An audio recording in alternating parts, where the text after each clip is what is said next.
শুধু প্রবাসের বসবাসরত আমাদের এলাকার কিছু সন্তান লন্ডনে অবস্থানরত মিজানুর রহমান মিজান ভাই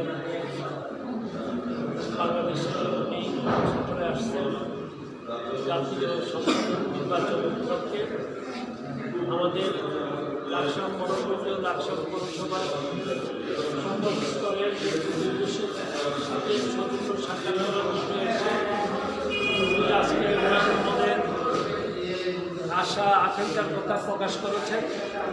উনি জাতীয়তাবাদী শক্তির পক্ষে কথা বলেছেন। উনি সেই ইউরোপিয়ান ইউনিয়নের বাংলাদেশ জাতীয়তাবাদী দলের সহসভাপতি হিসাবে দায়িত্ব পালনরত অবস্থায় বর্তমানে আছেন। সেই সুবাদে জননেতা আবুল কালাম সাহেবের পক্ষে জননেতা আবুল কালামকে আগামী জাতীয় সংসদ নির্বাচনে বিপুল ভোটে জয় করার জন্য দল বল নির্বিশেষে দলের সর্বস্তরের নেতাকর্মীদেরকে উদাত্ত আহ্বান জানাচ্ছেন। দলের নেতাকর্মীদের সাথে যদি কোনো ভুল থেকে থাকে সবাইকে ঐক্যবদ্ধভাবে কাজ করে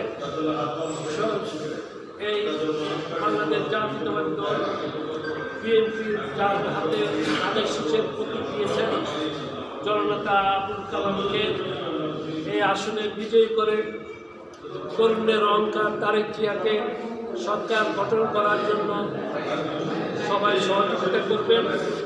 আগামী জাতীয় সংসদ নির্বাচনে বিএনপি যদি সরকার গঠন করে তারা 17 বছর ধরে নিপীড়িত নেতা কর্মীদেরকে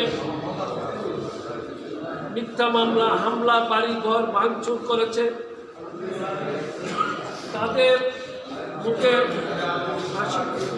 হাসি ফুটাবে, তারা আনন্দ ভাব করবে।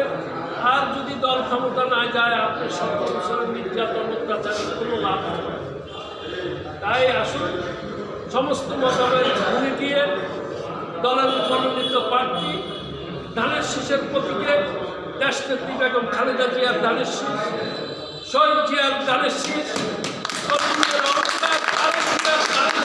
ভোট দিয়ে যার হাতে ধানের শীষের প্রতীক দিয়েছে তাকে নির্বাচিত করে লাকসামে তার নেতৃত্বে জননেতা আবুল কালামের নেতৃত্বে আগামী 5 বছর সংসদে লাকসামের উন্নয়ন এবং বিভিন্ন সমস্যা নিয়ে কথা বলার সুযোগ করে দেবেন এবং নির্যাতিত নিপীড়িত পরিবার যারা গত 5-17 বছর চাকরি থেকে বঞ্চিত, বিভিন্ন সুযোগ সুবিধার থেকে বঞ্চিত, জননেতা আবুল কালাম নির্বাচিত হলে ফ্যামিলি কার্ড, কৃষক কার্ড এবং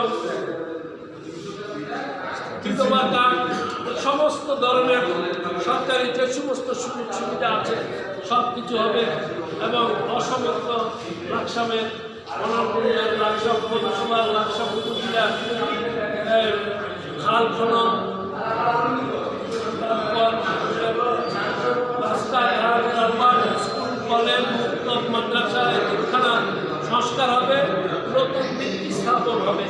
তাই সবাই ঐক্যভাবে ধানের শীষের পক্ষে কাজ করি। সবাইকে ধন্যবাদ। আগামী দিনের আমাদের অহংকার তারেক জিয়া জিন্দাবাদ, জননেতা আবুল কালাম জিন্দাবাদ, ধানের শীষ জিন্দাবাদ। সবাইকে ধন্যবাদ।